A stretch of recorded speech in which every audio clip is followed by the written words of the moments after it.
Meu nome é Camila Maná de Paula, sou estudante do curso de Bacharelado em História com RU 3667-414 e vim apresentar o meu portfólio de cultura surda e Libras. Os surdos sempre estiveram presentes desde a antiguidade, só que eles eram vistos como pessoas amaldiçoadas. Eles não tinham o direito na civilização de receberem herança e nem de casarem, por um exemplo. Civilizações clássicas antigas como Roma e Grécia jogavam os deficientes físicos, inclusive os surdos, de um penhasco. Mas em contrapartida, no Egito eles eram vistos como deuses, pela comunicação deles, que era diferente. Já começou a mudar através do povo hebreu, que através de Moisés, com seus livros, que se chama a Torá, veio com ensinamentos para que não sejam amaldiçoados os surdos e que eles não sejam discriminados. Já na Idade Média, os surdos não eram considerados como imortais, eles nem sequer poderiam confessar nas igrejas. Mas teve um arcebispo que se chama John of Beverley, no século VII. Ele ensinou 2 alunos surdos a falar. E em 1500 foi feito um estudo de que os surdos eles tinham capacidade sim de pensar.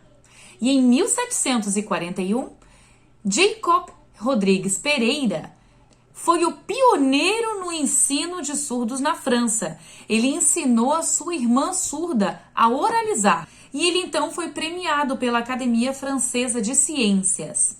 Mas o principal de todos foi o abate francês Hippé, que funda em 1755 o primeiro Instituto de Surdos de Paris, ensinando crianças a se comunicar através da língua de sinais. E em 1966, o médico Oren Kernet une a língua de sinais com a leitura labial. Mas houve um declínio em 1980, que foi o Congresso de Milão. Lá se reuniram diversos profissionais da educação, ao total 164, e a maioria deles eram oralizadores. E eles decidiram de que a língua de sinais era prejudicial para o ensino, para a comunicação dos surdos. E a partir daí foi decidido que a língua de sinais seria banida em todo o mundo. E como a comunicação de sinais chega no Brasil? Foi através do conde francês Ernest Rouet. Ele também era surdo e veio a convite de Dom Pedro II em 1855 e ele funda o Imperial Instituto Surdo-Mudos do Brasil. A criação dessa escola, então, fica registrada pela lei de número 839 como um Instituto Nacional de Surdos, ou o INIS. Rouet foi quem trouxe a língua de sinais francesa e ele incorporou com o gestual que já era utilizado aqui no Brasil, formando então esse conjunto como Libras, a língua de sinais brasileira. E em 1957 utilizava Libras nas escolas, mas até Rímola Faria e a sua assessora proibirem totalmente o uso de língua de sinais nas escolas, nas salas de aula, por considerar que essa língua atrapalhasse a oralização e a qualidade do seu ensino. E essa foi uma consequência do Congresso de Milão, citada no slide anterior.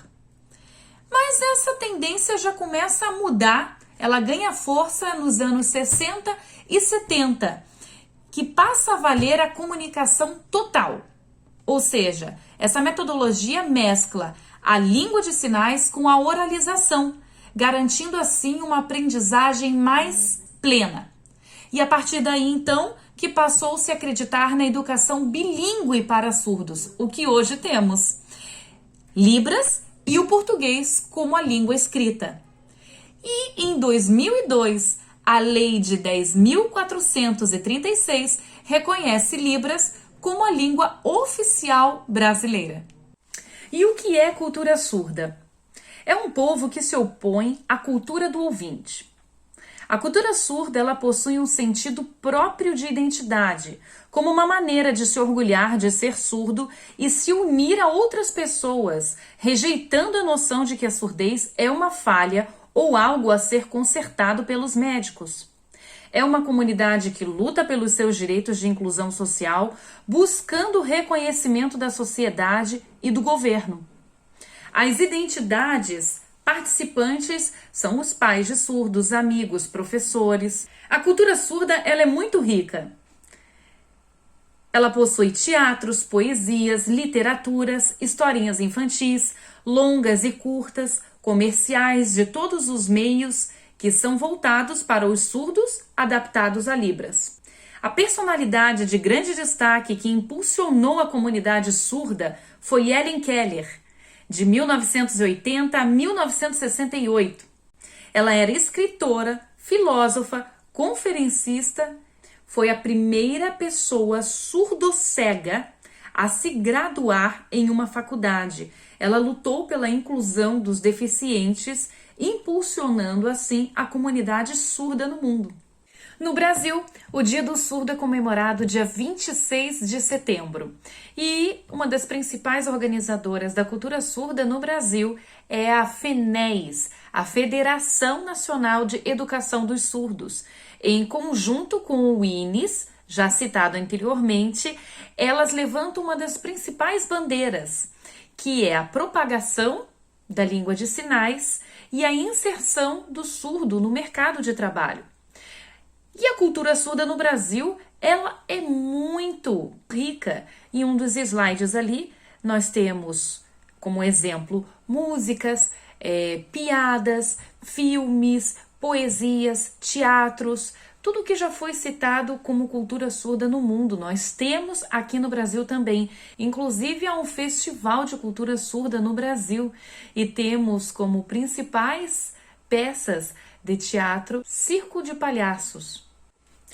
Há 9 milhões de surdos em todo o Brasil. É maior do que a população inteira do estado de Santa Catarina. Só aqui no estado temos 300 mil surdos. A maior abordagem que eu acredito que pode se conseguir do ouvinte para crer na importância de aprender Libras é justamente implantar o ensino nas escolas.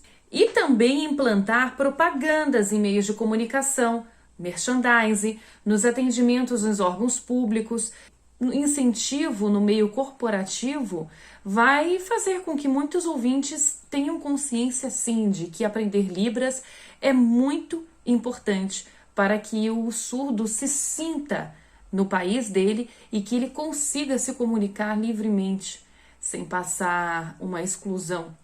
E para você que ficou interessado em se capacitar em Libras, eu tenho aqui algumas dicas para você. O governo federal faz um processo seletivo anualmente, através do INES e da FENES. Aqui eu coloquei os links para vocês, caso queiram se inscrever. Também possui muitos cursos nos EADs e achei super interessante dizer aqui que temos um aplicativo que se chama Hentalk. Ele ajuda na tradução de voz e de textos também e transforma em Libras, e tem um outro aplicativo Android que se chama Librazuca.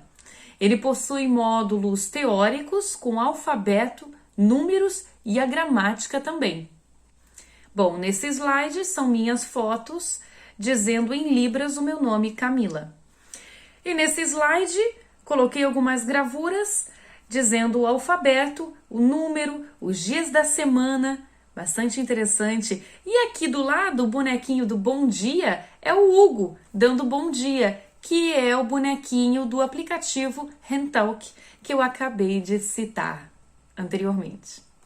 E em Balneário Camboriú nós temos a comunidade surda que se chama ASBAC, a Associação de Surdos de Balneário Camboriú. Ela trabalha pelos direitos e ações sociais ligadas à arte e à cultura também.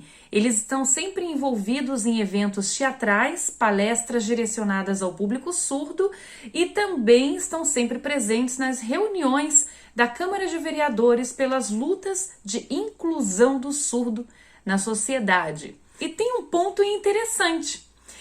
3 das integrantes do grupo de futsal feminino de Balneário Camboriú, que se tornaram jogadoras da seleção brasileira de futsal, ganharam o campeonato mundial na Suíça e elas foram homenageadas no Palácio da Alvorada, em Brasília, e contaram com a presença do atual presidente Jair Bolsonaro e a sua primeira-dama. E no meu polo, em Balneário Camboriú, o que poderia se incluir para o surdo? Eu acredito que modificando o ambiente pela lei NBR, NBR 9050 de 2004, ela propõe que espaços de arquitetura insiram um desenho universal de inclusão, facilitando a pessoa com dificuldade de locomoção ou de surdez de comunicação se sinta mais à vontade no ambiente. E tem ali algumas imagens de luzes, que é a maneira com que o surdo se sente mais à vontade e compreende uma chamada no ambiente. E ter um intérprete também para atender os surdos no balcão, acho que é um grande diferencial. Além de capacitar todos os alunos através de cursos, palestras e eventos, incluindo a grade acadêmica, que seria muito interessante para os cursos voltados à educação e atendimento ao público. Bom, espero que vocês tenham gostado e tenham se motivado a aprender Libras e que esse trabalho tenha trazido um pouco de consciência para todos nós de que é muito importante a inclusão social.